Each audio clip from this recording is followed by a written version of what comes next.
Hi all, అందరు ఎలా ఉన్నారు? బాగున్నారా? వెల్కమ్ టు మై ఛానల్ అండి, ఆర్కేఎస్ చిట్టు 7. ఈ వీడియో అయితే ఫ్రైడే నా రొటీన్ ఎలా ఉంటుందనేది ఈ వీడియోలో ఇంక్లూడ్ అయి ఉంటుంది.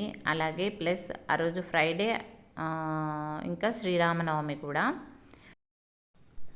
ఎవ్రీ ఫ్రైడే నా రొటీన్ ఇలాగే ఉంటుంది. ఆ రోజు మార్నింగే పిల్లలకి పులిహోర చేసి పంపించాను. మామిడికాయ పులిహోర పొటాటో ఫ్రై అనమాట. అవి రెండు చేసి పిల్లలకి లంచ్ అయితే కట్టేసేసి లంచ్ బాక్స్లన్నీ ప్యాక్ చేసేసి స్కూల్కి అయితే వెళ్ళిపోయారు. 8 o'clockకి వెళ్తారు స్కూల్కి. తర్వాత నేను ఫ్రెష్ అప్ అయిపోయి అంతకు ముందు రోజే ఇల్లంతా క్లీన్ చేసేసుకున్నాను అనమాట. ఇల్లు, పూజా సామాన్లు అన్నీ ముందు రోజే క్లీన్ చేసేసుకున్నాం. ఒకే రోజే అంటే లేట్ అయిపోతుంది పూజ చేసుకోవడానికి. కరెక్ట్ టైంలో చేసుకోలేను అనమాట. అంటే 10 లోపు అలాగా చేసుకోలేను, 9:30 10కి అలాగా.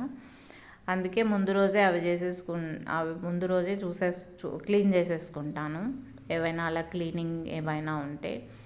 తర్వాత గడప మీద అలా ముగ్గు అయితే పెట్టుకున్నా. గడప మీద బియ్యం పిండితో పెట్టుకున్నా అనమాట. మామూలుగా ముగ్గు పిండితో అయితే ఒక రోజులోనే చెరిగిపోతుంది. బియ్యపిండి అయితే 2 days అయినా కూడా అలాగే ఉంటుంది. ఎప్పుడన్నా కలర్లు నింపాలి అన్నప్పుడు ముగ్గు పిండితో వేసుకుంటా. ఇక్కడ పానకం ప్రిపేర్ చేస్తున్నా దేవుడి దగ్గరికి నైవేద్యం కోసం. శ్రీరామనవమి అంటేనే పానకం, వడపప్పు నైవేద్యంగా పెట్టుకుంటాం కదా. నేను సింపుల్గా ప్రిపేర్ చేశాను. వాటరు, బెల్లం పౌడరు, సోంపు, ఇంకా ఇలాచి, ఒక తులసి దళం అన్నమాట. చాలా టేస్టీగా ఉంది. సింపుల్గా ఉంది కానీ చాలా టేస్టీగా వచ్చింది పానకం. సింపుల్గా చేసినా కూడా దేవుడి ఆశీస్సులు ఉంటే చాలా టేస్టీగా వస్తుంది కదా అన్నట్టుగా నిజంగానే చాలా టేస్టీగా వచ్చింది. అలాగే వడపప్పు కూడా ముందే నానబెట్టి పెట్టేసుకున్నాను ఒక 2 hours. ఈ విధంగా అయితే దేవుడికి ప్రసాదాలు ప్రిపేర్ చేసి పెట్టేసుకున్నాను అనమాట. ఊర్లో అయితే మాకు ఇక్కడ శ్రీరామనవమి అంటే అంత పండుగలాగా ఏం అనిపించలేదన్నమాట. మేముండే తమిళనాడులో కదా, అంత వైబ్ ఏం అనిపించలేదు. పండుగ వాతావరణము అలా ఏం లేదు. ఆ రోజు అందరికీ వర్కింగ్ డే ఉందన్నమాట. స్కూళ్ళకు, ఆఫీసులకి, వర్క్కి వెళ్ళే వాళ్ళందరికీ హాలిడే ఏం లేదు. మన సైడ్ అయితే హాలిడే ఇస్తారు మంచిగా, ఇక్కడ హాలిడే లేదు. నార్మల్ డే లాగానే ఉన్నింది. అలా మన సైడ్ అయితే మంచిగా టెంపుల్స్లో ఎక్కడ చూసినా రాముల వారి కళ్యాణము అవి జరుగుతూ ఉంటాయి. ఇక్కడ కూడా ఉన్నాయేమో టెంపుల్స్, నాకు తెలీదు. ఒకటి పద్మనాభ టెంపుల్ అయితే ఉంటుంది, పద్మనాభ స్వామి టెంపుల్ చాలా దూరం ఉంటుంది అన్నమాట. అదిగాక శ్రీరామనవమి నుంచే ఎండలు ఇంకా ఎక్కువ అవుతాయి కదా. ఆ రోజైతే ఫుల్ వేడి ఎక్కువగా ఉన్నింది. ఇక్కడైతే పూజ అయితే చేస్తున్నాను అనమాట.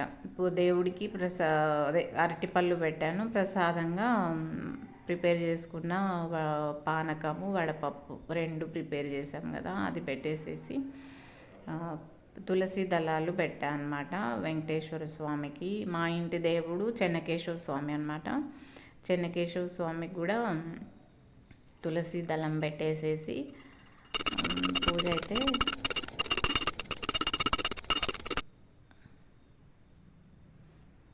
ఇలాగ సింపుల్గా చేసేసుకున్నాం. మీరు ఎలా శ్రీరామనవమి జరుపుకున్నారనేది కమెంట్ సెషన్లో చెప్పండి. టెంపుల్స్కి వెళ్ళారా? పానకం తాగారా?